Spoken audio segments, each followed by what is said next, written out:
মোৰ চেনেললৈ সকলোকে স্বাগতম। কালাঞ্চু ঠাণ্ডা দিনত ফুলা এবিধ বৰ ধুনীয়া ফুল।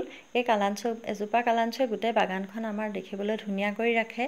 কালাঞ্চু বিভিন্ন প্ৰকাৰৰ আছে কিন্তু এই কালাঞ্চুবিলাক দেখা যায় গৰম দিন হোৱাৰ লগে লগে এই কালাঞ্চু ফুলত বহুত ভেঁকুৰৰ সংক্ৰমণ ঘটে, ফাংগাছৰ আক্ৰমণ হোৱাৰ লগে লগে গছজোপা প্ৰায় মৰি যোৱাৰ উপক্ৰম হয়। ইয়াত দেখিছেনে গছজোপা কেনেদৰে ক'লা পৰি পৰি গৈছে, গছজোপাৰ ভাঙি যোৱাৰ দৰে পাতবোৰ ভাঙি ভাঙি সৰি গৈছে আৰু এনেদৰে শেষত দেখা যাব মৰি যায়। কিন্তু কেইটামান কিটিপ যদি আমি অৱলম্বন কৰোঁ তেতিয়াহ'লে এই গছজোপা পুনৰ পিছৰ বছৰলৈ ভাল হৈ থাকে। এই গছবিলাক যেতিয়া ফুল ফুলি মৰহিবলৈ ধৰিব, এই ফুলখিনি এনেদৰে কেঁচিয়েদি কাটি দিব লাগে। কেঁচিখনত চেনিটাইজাৰ সানি ল'ব লাগে আৰু এনেদৰে কাটি যেতিয়া মৰহিবলৈ ধৰা অংশখিনি আঁতৰাই দিব লাগে, নহ'লে এই ফুলখিনিতে প্ৰথমতে ফাংগাছে আক্ৰমণ কৰাৰ লগে লগে গোটেই গছজোপা ফাংগাছে আগুৰি ধৰি মৰি যাবলৈ ধৰে আৰু গতিকে আমি এনেদৰে কাটি চাফা কৰি পেলাব লাগে।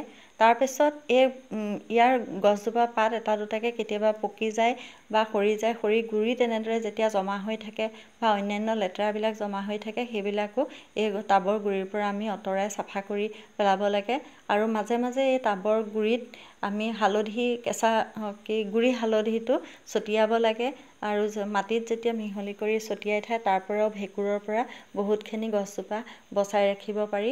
তাৰপিছত এনেদৰে চাফ চিকুণ কৰি হোৱাৰ পাছত আমি গছজোপা নি অলপ ৰ'দ নপৰা এনেকুৱা ঠাণ্ডা ঠাইত থৈ দিবগৈ লাগে, য'ত কাঢ়া ৰ'দো নপৰে আৰু বৰষুণো নপৰে, অথচ জেগাখিনি ছাঁ পৰি থাকে। এনেকুৱা ঠাইত নি পেলাই আমি কালাঞ্চু কেইজোপা থৈ দিব লাগে বা নহ'লে আমি ঘৰৰ বাৰান্দাতো থৈ দিব পাৰোঁ, য'ত বতাহ পায় কিন্তু ৰ'দো বেছি নপৰে, বৰষুণটো নপৰে। গতিকে এনেকুৱা বাৰান্দাত থৈ দিলেও দেখিবলৈ ধুনীয়া লাগে আৰু দেখিবলৈ প্লাষ্টিক পাতৰ নিচিনাও লাগে, বাৰান্দাখনো দেখিবলৈ ভাল হয়।